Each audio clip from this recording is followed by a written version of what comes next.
सूर्याची कोवळी किरणे आता बेलवाडीच्या जंगलात चैतन्य निर्माण करत होती आणि त्यामुळे रात्रीपासून शुद्ध हरवलेल्या अर्जुनचे डोळे उघडले आणि सुनंदाच्या चेहऱ्यावर हास्य पसरले.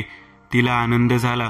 त्याने समोर पाहिले असता सुनंदा त्याच्या जवळ बसलेली होती आणि तिने त्याला ओढत जवळच्याच एका झाडाखाली आणले होते. तो शुद्धीत येण्याची वाट पाहत ती सकाळपर्यंत त्याच्या जवळ बसलेली होती. अर्जुन रात्री पूर्णरूपी लांडगा बनलेला होता, त्यामुळे त्याला सर्व काही आठवत होते. तो उठला आणि प्रश्नार्थक नजरेने तिच्याकडे पाहू लागला. एवढी सुंदर मुलगी आणि अशा अवस्थेत, याचे त्याला आश्चर्य वाटलं. म्या सुनंदा, बाळू तमासगिराच्या तमाशा फडात नाच करते. सुनंदाने त्याला काल तिच्यासोबत काय घडले हे सर्व सांगितले. तमाशात घडलेल्या प्रसंगानंतर रात्री तिच्या आबरूवर व जीवावर बेतलेला प्रसंग तिने त्याला सांगितला आणि अर्जुनचे आभार मानू लागली. आज तुमच्यामुळे मी जिते आहे, नाहीतर त्या राक्षसानं केव्हाच संपविलं असतं मला. पण तुम्ही असं लांडगा. अर्जुनने ती पुढं काही बोलणार तेवढ्यात तिला थांबवले. त्याच्या दृष्टीस गावातून येणारे लोक पडत होते. मला जायला पाहिजे, आणि हो, माझ्याविषयी तू कोणालाही काही सांगणार नाहीस. सुनंदाने मानेनेच होकार दिला. त्याने आपला हात समोर केला. दे वचन. आपला नाजूक हात त्याच्या हातावर ठेवत सुनंदाने त्याला वचन दिले. तिच्या हाताच्या स्पर्शाने त्याचे सर्वांग शहारले. कोणत्याही मुलीचा हात हातात घेण्याची ही त्याची पहिलीच वेळ होती. तिने क्षणभर त्याच्या डोळ्यात पाहिले.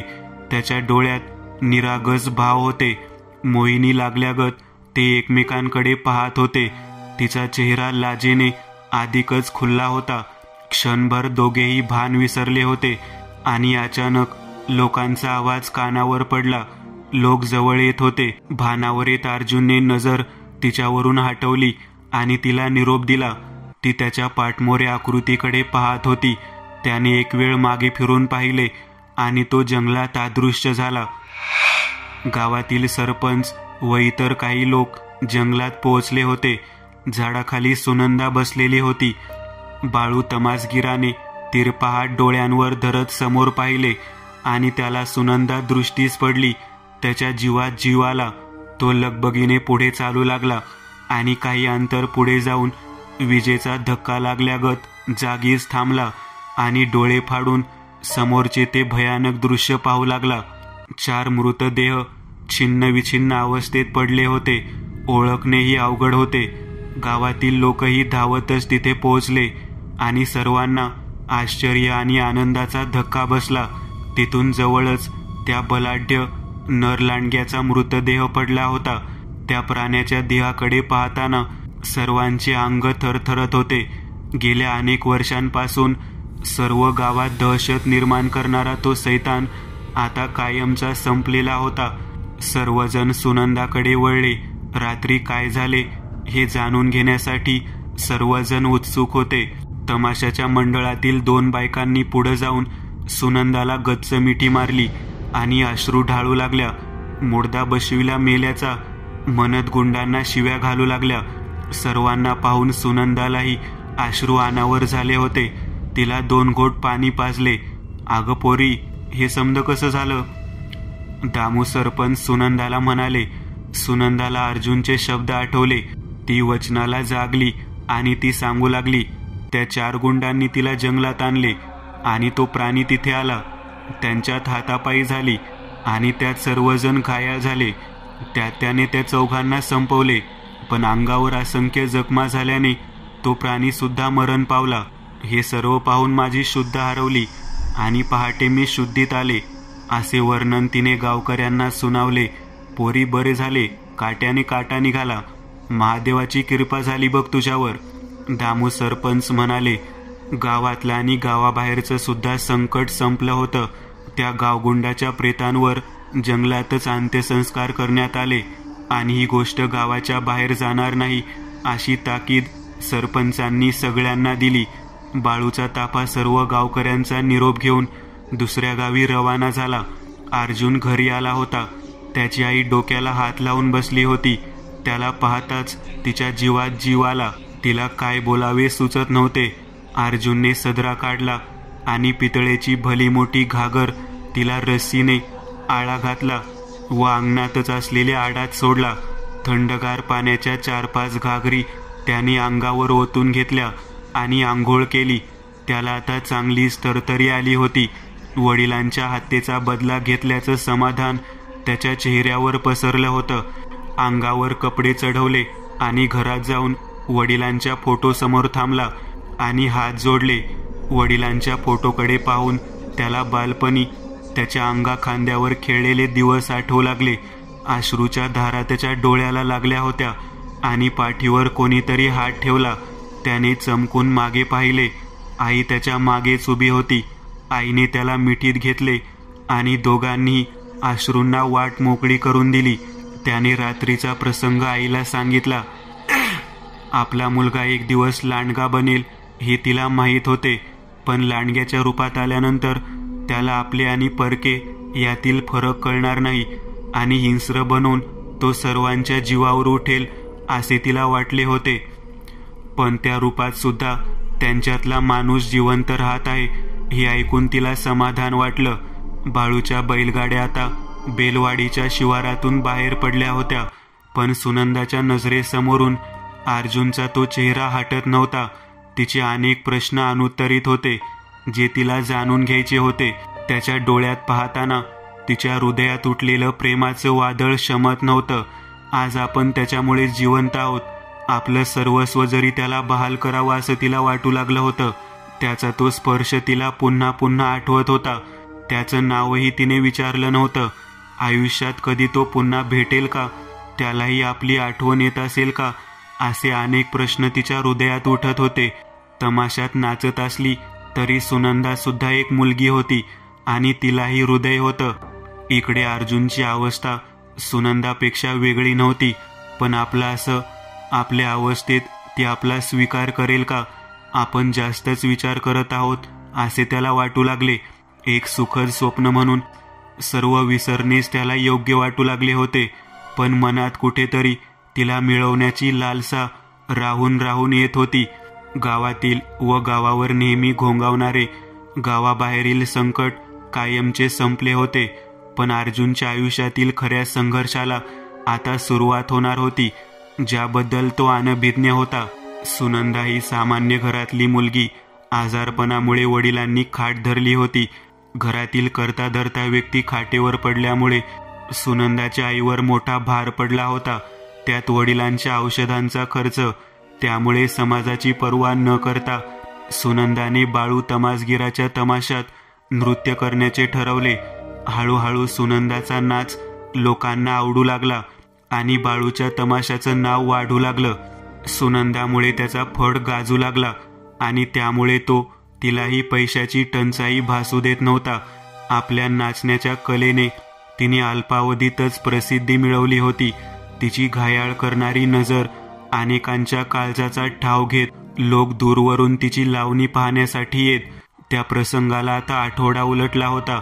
अर्जुन सुनंदाला विसरण्याचा प्रयत्न करत होता, पण तिच्या सोबतचे ते काही क्षण त्याला राहून राहून आठवत होते.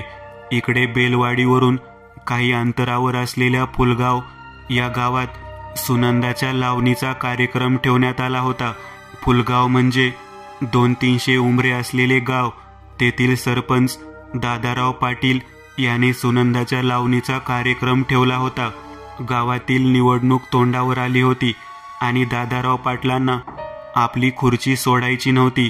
दारू मटणाचा बेतही त्याने आखला होता. तो कार्यक्रम अगदी 2 दिवसावर आला होता. सकाळची वेळ होती. कुरणवाडीच्या जंगलात सूर्याची कोवळी किरणे पडली होती. अर्जुन अजूनही झोपेत होता आणि तेवढ्यात त्याच्या कानावर दवंडीचा आवाज पडला आणि तो ताडकन झोपेतून झटका लागल्यासारखा उठला. त्याचा चेहरा फुलला, कारण फुलगावात ठेवलेल्या सुनंदाच्या कार्यक्रमाची ती दवंडी होती. बाळू तमासगीर आपला ताफा घेऊन फुलगावच्या वाटेने निघाला होता. फुलगाववरून अर्जुनचे गाव 8-10 किलोमीटरवर होते. बैलगाडीत बसलेल्या सुनंदाने एक कटाक्ष दूरवर दिसणाऱ्या बेलवाडीच्या डोंगरावर टाकला. सकाळची थंड हवा तिच्या अंगाला स्पर्श करत होती आणि वाऱ्याने उडणारी केसाची बट तिचं सौंदर्य खुलवत होती. ती अर्जुनच्या आठवणीत बुडाली होती. बैलगाडीच्या चाकाचा कर होणारा आवाज आणि बैलांच्या गळ्यातील घंटीचा आवाज वातावरणात माधुर्य निर्माण करत होता. बैलगाड्यांचा ताफा आता गावाच्या वेशीजवळ पोहोचला होता आणि हलगी वाजवत फुलगाव येथील लोकांनी त्यांचं स्वागत केलं. जो तो बैलगाडीत बसलेल्या सुनंदाकडे पाहत होता. आंबट शौकीन माणसे आज नाच बघायला भेटणार म्हणून खुश होती. लहान मुलं हलगीच्या तालावर ठेका धरत होती. अर्जुन फुलगावला जाण्यास सज्ज झाला होता. त्याला आज सुनंदाला भेटायचे होते. आपल्या मनातील भावना व्यक्त करायच्या होत्या. दुपार केव्हाच ढळली होती आणि बेलापूरच्या शिवारातून अर्जुनची पावले उत्सुकतेने फुलगावच्या दिशेने पडत होती. सूर्य आता केव्हाही मावळणार होता. इकडे कार्यक्रमाची जोरदार तयारी सुरू होती. दादाराव पाटलांचा मुलगा भानू हा मोठ्या ऐटीत वाड्याच्या बाहेर पडला. त्यांच्यासोबत 4-5 सोबती हमखास असत. हे टोळके त्यानेच पोचलेलं होतं. आता अंधार आपले अस्तित्व दाखवत होता आणि इकडे फुलगावच्या चावडीत लोकांची सुनंदाचा नाच पाहण्यासाठी एकच गर्दी उडाली होती. एव्हाना अर्जुन फुलगावात पोहोचला होता व तो त्या गर्दीत सामील झाला. सर्वात पुढे भानू आपल्या टोळक्यासोबत बसला होता. सुनंदाचं सौंदर्य तो निहाळत होता. इतकी सुंदर मुलगी त्याने यापूर्वी पाहिली नव्हती. दादाराव पाटीलही गावातील काही प्रतिष्ठित लोकांसोबत बसून तमाशाचा आनंद घेत होता. पैसा, वैभव, रुतबा याचा अभिमान त्याच्या चेहऱ्यावर झळकत होता. बघता बघता लावणीला सुरुवात झाली आणि सुनंदाच्या पायातील घुंगरांनी ताल धरला. लोक सुनंदाचं नजरेत भरणारं सौंदर्य पाहत होते. विजेसारखी नाचण्यातील चपळता बेभान होऊन पाहत आनंद घेत होते. तरुण तर तरुण, वृद्ध लोक सुद्धा मोठ्या चवीने नृत्य पाहत होते. बघता बघता नोटांचा वर्षाव स्टेजवर होऊ लागला. भानूने पैशाचं अख्खं बंडल सुनंदावर उधळलं. नोटांकडे पाहून बाळूही भलताच खुश होत होता. सुनंदामुळे त्याला जणू नोटा छापण्याची मशीनच भेटली होती. अर्जुनला सुनंदावर पडणाऱ्या लोकांच्या आदाशी नजरा पाहून राग येत होता. पण ती हे कशासाठी करत होती हेही तिने त्याला पहिल्या भेटीत सांगितले होते. तिचा नाईलाज होता हे तो जाणून होता. तमाशा संपला आणि लोक आपापल्या घराकडे निघाली. भानू बाळूला म्हणाला, अरे बाळू, सुनंदाबाई साहेब आणि तुमची समद्याची जेवणाची आणि झोपण्याची व्यवस्था वाड्यावर केली आहे. नाही मालक, आम्ही इथंच तंबू मारून रात्र काढू. तुम्हाला कशाला त्रास? अरे त्यात काय त्रास, चला समदे. अर्जुन बाजूला थांबून सर्व काही ऐकत होता. दादाराव पाटलाने गावातील लोकांसाठी सुद्धा बोकडाचा बेत आखला होता.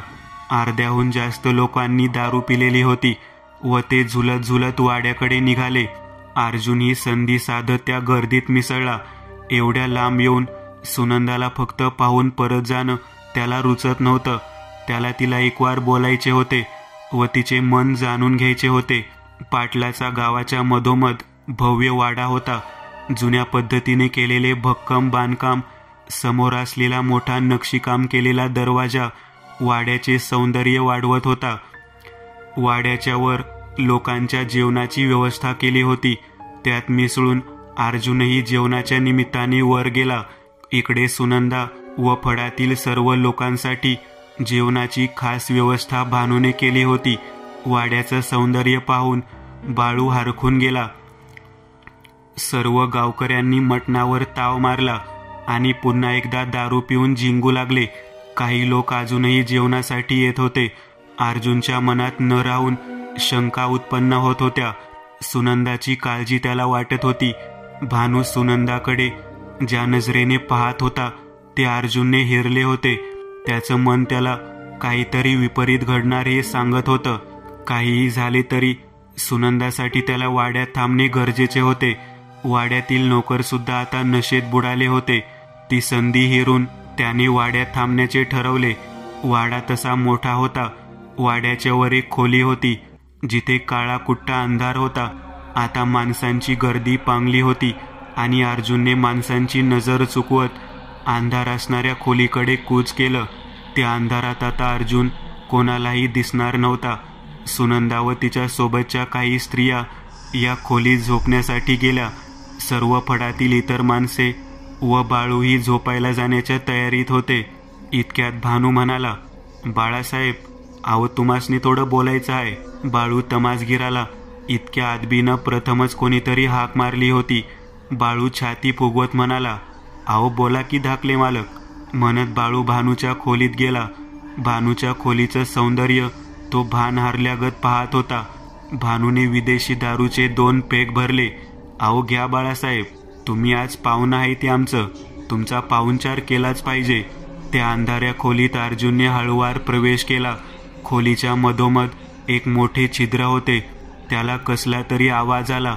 त्याने त्या छिद्रातून निरखून पाहिले असता त्याला आश्चर्य वाटले, कारण त्यातून भानूची खोली दिसत होती.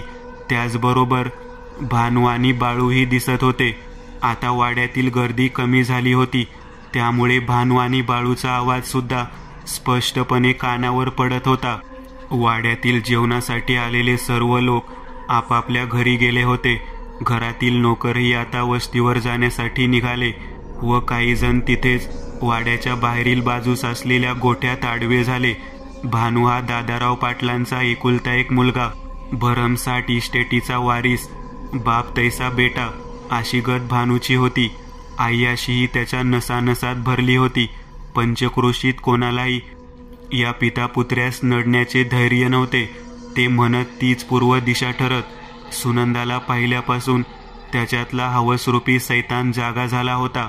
पैशाच्या आणि मुजोरी बळावर त्याने आतापर्यंत अनेक मुली नासवल्या होत्या आणि आज तो आपला विळखा सुनंदावर टाकण्यासाठी आतुरला होता.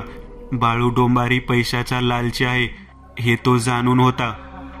सुनंदा पाहिजे असेल तर बाळूला आपलं करणं गरजेचं आहे हे त्याने हेरलं होतं. पैशाच्या जोरावर काम नाही झाल्यास बळाचा वापर करून अनेकदा त्याने आपला हेतू साध्य केला होता. बाळूला त्याने बोलण्यास सुरुवात केली. गच्चीवरच्या खोलीत लपलेला अर्जुन बाळू व भानूचे बोलणे कान टवकारून ऐकू लागला. बाळासाहेब, आम्ही आतापर्यंत बऱ्याच तमाशात गेलो, पर आपल्या फडाची बातच वेगळी आहे. आजवर लई नाचवले आम्ही आणि वागवल्या बी, पर अशी गावली नाही. तुम्हासनी समजतंय नव आम्ही काय बोलतोय. नोटाचं बंडल बाळू समोर ठेवत भानू बोलला. बाळू प्रश्नार्थक नजरेने भानूकडे पाहू लागला व नोटाच्या पुड्याकडे पाहू लागला. त्याच्या डोळ्यातील पैशाची लालच भानूला स्पष्ट दिसत होती. मालक, नेमकं तुम्ही काय बोलताय गावलं नाही बघा. बाळूने असं म्हणताच नोटाचं दुसरं पुडकं बाळू समोर ठेवलं आणि म्हणाला, बाळासाहेब, या नोटाच्या वजनानं सगळं काही ध्यानात येईल तुमच्या. पर मालक, सुनंदा तुम्हाला वाटतं तशी नाही. ईश्वासानं तिच्या आईनं पाठवली आहे. पोर तशी दुसऱ्या बायासारखी नाही. तुम्ही हात दाखवाल ते तुम्हाला गावल, पर तिच्याविषयी तसा विचार नका करू मालक. बाळू हळुवार आवाजात म्हणाला, बाळू, आम्हाला आजवर जे आवडलं ते आम्ही मिळवलंय. आता तुम्ही समजूतदारपणा दावचाल अशी आशा आहे. असं म्हणत भानूने नोटाचं अजून एक पुडकं बाळूच्या हातात टेकवलं. आता मात्र बाळूचा सूर बदलू लागला. भानूला समजावण्याचा केविलवाना प्रयत्न उपयोगात येणार नाही हे तो जाणून होता. गच्चीवर लपून सर्व काही ऐकणारे अर्जुन तळपायाची आग मस्तकात जात होती.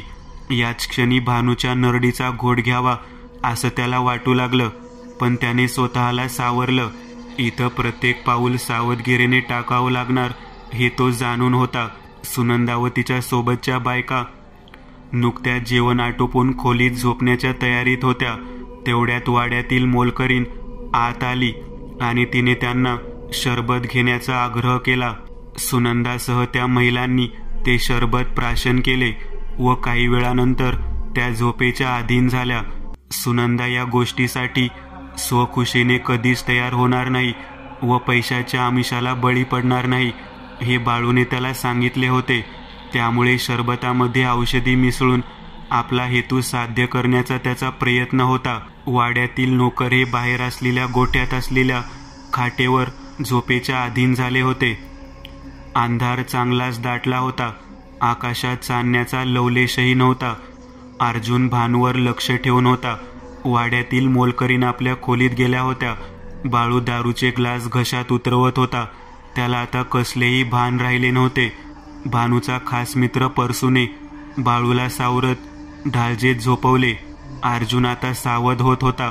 अंधारातून तो सर्व काही पाहत होता. अर्जुन त्या अंधारात लपलेला आहे याची कोणालाही कानोकान खबर नव्हती. आता सर्व वाडा झोपेच्या अधीन झाला होता. जागे होते फक्त परसू, भानू आणि त्यांच्यावर कटाक्ष ठेवून असलेला अर्जुन. अर्जुनने सुनंदाला यापूर्वीही मृत्यूच्या दारातून वाचवलं होतं आणि आजही तिच्या रक्षणासाठी सतर्क होता. खऱ्या अर्थाने तिचा रक्षक शोभत होता. त्याने चोर पावलांनी घरात प्रवेश करण्याचे ठरवले. हळूहळू तो गच्चीवरून खाली उतरू लागला. परसू चोर पावलाने सुनंदाच्या खोलीकडे जात होता. सुनंदा गाढ झोपेत होती आणि शरबतातील औषधामुळे लवकरच तिला व तिच्या सोबतीला असणाऱ्या बायकांना झोप लागली होती. सुनंदाचं सौंदर्य पाहून परसूही आदाशी नजरेनं तिच्याकडे पाहू लागला. पण भानूच्या आदेशानुसार त्याने तिला अलगद उचलले आणि भानूच्या खोलीत घेऊन आला. त्याने सुनंदाला भानूच्या खोलीत झोपवले व दरवाजा बंद केला आणि पहारा देण्यासाठी थांबला. औषधाचा परिणाम सुनंदावर झाला असला तरी तो अधिक वेळ चालणार नव्हता. पण सुनंदाला जाग आली तरी ती विरोध करण्यास हातबल असेल आणि कोणी खोलीकडेही येणार नाही अशी व्यवस्था भानूने केली होती. निश्चित अवस्थेत पडलेल्या सुनंदाकडे एखाद्या निर्ढावलेल्या जनावरासारखा तो पाहत होता. श्वासाने वर खाली होणारी तिची छाती आणि ऐन तारुण्यात बहरून आलेली तिची कांती, कंदिलाच्या अंधुक प्रकाशातही उजळून दिसणारा सुनंदाचा सुंदर निरागस चेहरा पाहून भानू स्वतःचे भान हरपून बसला होता. अर्जुन आता ढालजेपर्यंत आलेला होता. प्रसंगाची गांभीर्यता त्याच्या लक्षात आली होती. परसू खोलीबाहेर बसला होता, परंतु त्यालाही दारू जास्त झाली होती. ढालजेत एक जाडजूड काठी त्याच्या हाती लागली. त्याने काठीवरील पकड घट्ट केली. आता थांबून चालणार नाही हे तो जाणून होता. तो सरळ परसूच्या दिशेने चालू लागला. परसूने समोर पाहिले. प्रथमदर्शनी त्याला वाटले कोणीतरी वाड्यातील घर नोकर येत आहे. अर्जुनची झपाझप पडणारी पावले किंवा परसूजवळ पोहोचली ते त्यालाही समजले नाही. काहीतरी बोलण्यासाठी तो तोंड उघडणार इतक्यात चवताळलेल्या अर्जुनच्या हातातील काठीचा जबरदस्त प्रहार परसूच्या डोक्यात झाला आणि तो जागीच कोसळला. वाड्यात अजूनही काय चालले आहे याची कोणालाही कानोकान खबर नव्हती. इकडे भानू सुनंदावर झडप घालण्याच्या तयारीत होता. सुनंदा जागी झाली तरी तिला इथे कोणीही वाचवायला येऊ शकणार नाही असा भानूचा समज झाला होता. त्याने आपला हात सुनंदाच्या गालावरून फिरवला. दारूचा घाणेरडा दर्प सुनंदाच्या नाकात शिरत होता आणि त्यामुळे तिला जाग आली. तिने डोळे उघडले. तसा एखादा सैतान आवासून समोर थांबावा तसा उघड्या शरीरातील भानू तिच्या समोर थांबला होता. ती विजेचा धक्का लागल्यागत उठली आणि आजूबाजूला पाहिलं. खोलीत तिच्या आणि भानूच्या व्यतिरिक्त कोणीही नव्हते. जे काही घडत होते ते तिच्यासाठी अनपेक्षित एखाद्या भयंकर स्वप्नासारखे होते. तिला कळून चुकले होते की समोर काय घडणार आहे. ती भानूला हात जोडून गयावया करू लागली. दारूच्या नशेत बुडालेल्या भानूला आता भान राहिले नव्हते. सुनंदा ओरडण्याचा प्रयत्न करू लागली आणि दरवाजाकडे पळाली. बाहेर उभा असलेल्या अर्जुनच्या कानावर आस्फूट आवाज येत होता. त्याने सर्व शक्तीनिशी दरवाजावर लाथेने प्रहार केला आणि क्षणात दरवाजाचे 2 तुकडे झाले. आतून बाहेर येण्याचा प्रयत्न करणाऱ्या सुनंदाच्या डोक्यात दरवाजाचा आघात झाला आणि ती भोवळ येऊन कोसळली. दरवाजाच्या झालेल्या मोठ्या आवाजाने ढालजेत झोपलेले गडी उठले होते. आतून दादाराव पाटील व त्यांची पत्नी रखमाई आता भानूच्या खोलीकडे वेगाने निघाले. क्षणभर काय घडले हे कोणालाही समजत नव्हते. भानूची अवस्थाही वेगळी नव्हती. एकदम झालेल्या अपघातामुळे तो सुद्धा गोंधळला. अर्जुनने चवताळलेल्या वाघाप्रमाणे भानूवर झेप घेतली. लाथाबुक्यांचा प्रचंड प्रहार भानूवर होऊ लागला. तो जनावरासारखा ओरडू लागला. मात्र बाहेरील लोक आता जागे झाले होते. प्रसंगावधान राखत अर्जुनने सुनंदाला खांद्यावर घेतले आणि वाऱ्याच्या वेगाने तो खोलीच्या बाहेर पडला. काय घडत आहे हे सर्वांना समजण्याआधीच तो वाड्यातून सुसाट वेगाने बाहेर जात सर्वांच्या नजरेसमोरून अदृश्य झाला. झालेल्या प्रकारामुळे सर्व वाडा भानूच्या खोलीजवळ जमला होता. गोठ्यात व ढालजीत झोपलेले गडीही आत आले होते. परसू जमिनीवर पडला होता. त्याच्या डोक्यातून रक्ताची धार वाहत होती. ते सर्व पाहून सर्वांच्या हृदयाचा थरकाप उडाला आणि सुनंदासोबत असलेल्या त्या 2 बायका सुद्धा सुनंदा खोलीत दिसत नसल्याने आणि झालेल्या ओरड्यामुळे पळत आल्या. बाळू डोंबारी झुलत झुलत आला आणि त्याने परसूची अवस्था पाहिली. बाळूची दारू झटक्यात उतरली. तो लटलट कापू लागला. परसू श्वास चालू होता, पण त्याच्यावर दारूचा अंमल असल्याने तो शुद्धीत नव्हता. त्याला तात्काळ गावातील वैद्याकडे पाठवण्यात आले. भानू खोलीत जमिनीवर पडला होता. झालेल्या झटपटीमुळे कंदीलही पडून विझून गेला होता. दादाराव पाटील व त्यांची पत्नी दोघेही आतून हादरले. भानूची अवस्था परसूसारखी तर झाली नसेल या भीतीने त्यांचे काळीज हेलावले. पाटलांनी नोकरास कंदील आणायला सांगितले. कंदील पेटवला गेला आणि दबक्या पावलाने पाटील नोकरासह आत जाऊ लागले आणि समोरच त्यांना विवळत असलेला भानू दिसला. नोकरांनी भानूला अलगद उचलले व पलंगावर झोपवले. त्याच्या तोंडातून दारूचा वास येत होता. तो बोलण्याच्या स्थितीत नव्हता. इकडे सुनंदा गायब आहे असे कळताच बाळूचे अवसान गळू लागले. पाटलांना भानूची अवस्था पाहून त्याच्यावर शंका आली. कोणीतरी सुसाट वेगाने सुनंदाला घेऊन खोलीतून बाहेर गेल्याचं त्यांनी पाहिलं होतं. त्यांनी सर्वांना आपापल्या खोलीत जायला सांगितले व 4 नोकरांना वस्तीवरील गड्यांना घेऊन जंगलाच्या दिशेने जाऊन सुनंदाला शोधण्यासाठी पाठवले. भानू बोलण्याच्या स्थितीत नव्हता, कारण त्याने त्या कंदिलाच्या पिवळ्या प्रकाशात अर्जुनचा रुद्रावतार पाहिला होता. रागाने अर्जुनच्या कपाळावरील शीर फुगली होती आणि दातातून सुळे बाहेर आले होते. तो चेहरा पाहून भानू पुरता हादरला होता. सकाळी या प्रकरणाचा छडा लावण्याचे पाटलांनी ठरवले. रखमाबाई अश्रू ढाळत अर्जुन जवळ बसल्या होत्या. इकडे अर्जुन आता धावत जंगलाच्या मध्यभागी आला होता. काळा कुट्टा अंधार आजूबाजूला होता. अंदाजा घेत तो आता चालत होता आणि एका मोठ्या झाडाच्या बुंद्याजवळ येऊन तो स्थिरावला. पळाल्यामुळे त्याला चांगलाच थकवा जाणवत होता. सुनंदा अद्याप बेशुद्ध होती. तो झाडाला टेकून बसला. तिकडे घरगडी वस्तीवर जाऊन पोहोचले होते. त्यांनी झालेल्या प्रसंगाची माहिती त्यांना दिली. कुऱ्हाडी व काठ्या आणि मशाल घेऊन ते जंगलाच्या वाटेने निघाले. आता मध्यरात्र झाली होती. अर्जुन अद्याप तिथेच बसला होता. थकल्यामुळे त्याला झोप येत नव्हती. त्याच्या डोळ्यावर झापड आली. काही वेळ गेला आणि सुनंदा अचानक जागी झाली. कसला तरी आवाज कानावर येत होता. डोळे उघडताच समोर काळा कुट्टा अंधार पाहून तिच्या तोंडून आस्फूट किंकाळी बाहेर पडली. तेवढ्यात तिच्या तोंडावर कोणीतरी हात ठेवला. श्श! ती एकदम घाबरली आणि आवाज कानावर पडला. गप्प बस, घाबरू नको, मी आहे.